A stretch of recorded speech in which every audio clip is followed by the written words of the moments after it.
जब हमारे साथ कोई बुरा व्यवहार करता है तो ना केवल हमारे मन को चोट पहुंचती है, बल्कि हम सामने वाले के गुण और स्वभाव को लेकर कई सवाल खड़े कर देते हैं।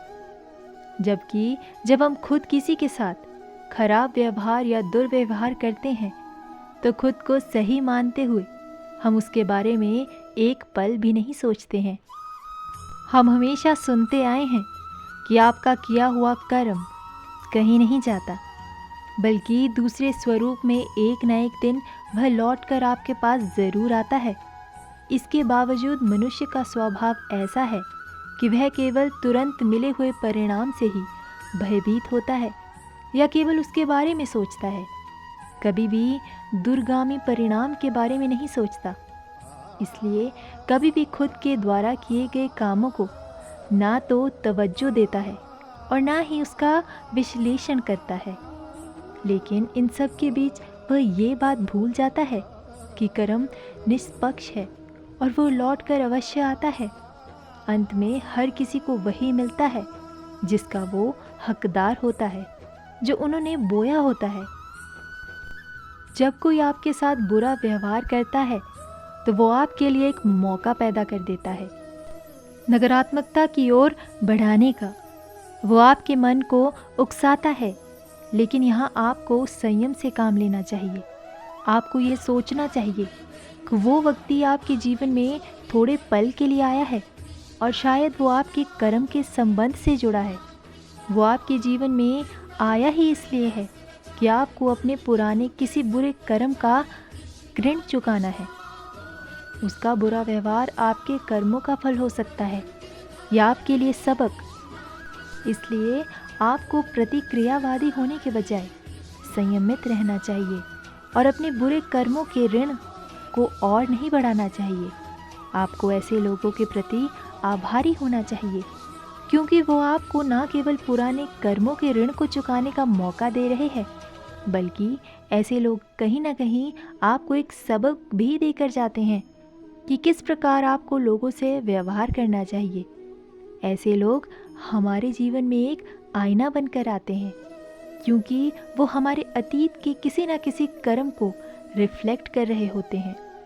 हमें अक्सर संयमित होकर सोचना चाहिए, ना कि उस व्यक्ति को अपना दुश्मन मानकर उस पर प्रहार कर देना चाहिए। कर्म को जो परिणाम मिलता है उसका मकसद कभी भी आपको सज़ा देना या आपके लिए क्रूर होना नहीं होता, बल्कि आपको विचारवान बनाना होता है। कर्म अच्छा है या बुरा, इसके मापने का कोई पैमान नहीं है, लेकिन आपके पास विचार की शक्ति है जिसमें आप इसका विश्लेषण जरूर कर सकते हैं। आपकी चेतना, जागरूकता इससे आपकी मदद करती है। कोई अगर आपके साथ बुरा व्यवहार करता है और आप भी बदले में बुरा व्यवहार करते हैं, जो आपके खुद से ये सवाल पूछना चाहिए कि क्या आप ऐसा करके खुश हैं? कोई भी कुछ बुरा करके बहुत लंबे समय तक आंतरिक खुशी महसूस नहीं कर सकता है। कई बार लोग ये तर्क देते हैं कि मैंने तो अपने बचाव में ऐसा व्यवहार किया, हो सकता है, लेकिन आपके यह एक मौका हो सकता है खुद को संतुलित रखने का। आपके आसपास कई ऐसे लोग होते हैं जो एनर्जी स्कर, ऊर्जा चूसने वाले होते हैं, और आपको कुछ बुरा ना करते हुए भी उनसे खुद को बचाना होता है। यह आपके लिए परीक्षा की तरह है कि विषम परिस्थितियों में भी आप सकारात्मक रहे, उसे खोए ना। अगर ऐसे लोग बार बार आपके सामने आ रहे हैं तो कहीं ना कहीं वो भी आपके किसी कर्म का ही परिणाम है, जिससे आपको सतर्कता के साथ निपटना है। एक बात हमेशा याद रखें कि दूसरे के साथ वैसा ही व्यवहार करें जैसा व्यवहार आप खुद के साथ चाहते हैं। आपका गलत व्यवहार आपके कर्मों को प्रभावित करता है, ना कि सामने वाले को। बुरा वक्त पहचान करा देता है कि कौन अपना है और कौन पराया। अच्छे वक्त में तो सभी साथ देते हैं, लेकिन बुरे वक्त में सिर्फ अपने ही साथ देते हैं।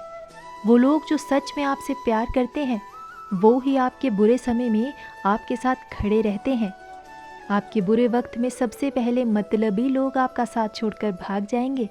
ये जीवन की एक कड़वी सच्चाई है। यदि आपके जीवन में बुरा वक्त नहीं आएगा तो आपसे सुधार की कोई संभावना नहीं होगी।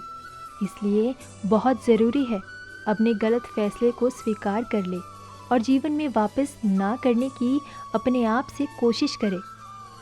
बुरे वक्त में कभी अपनी किस्मत को ना कोसे, बल्कि धैर्य, धीरज, सब्र, कुछ भी कहिए, लेकिन इस मंत्र को जीवन में उतार लीजिए। धन्यवाद। जय श्री कृष्ण। राधे राधे।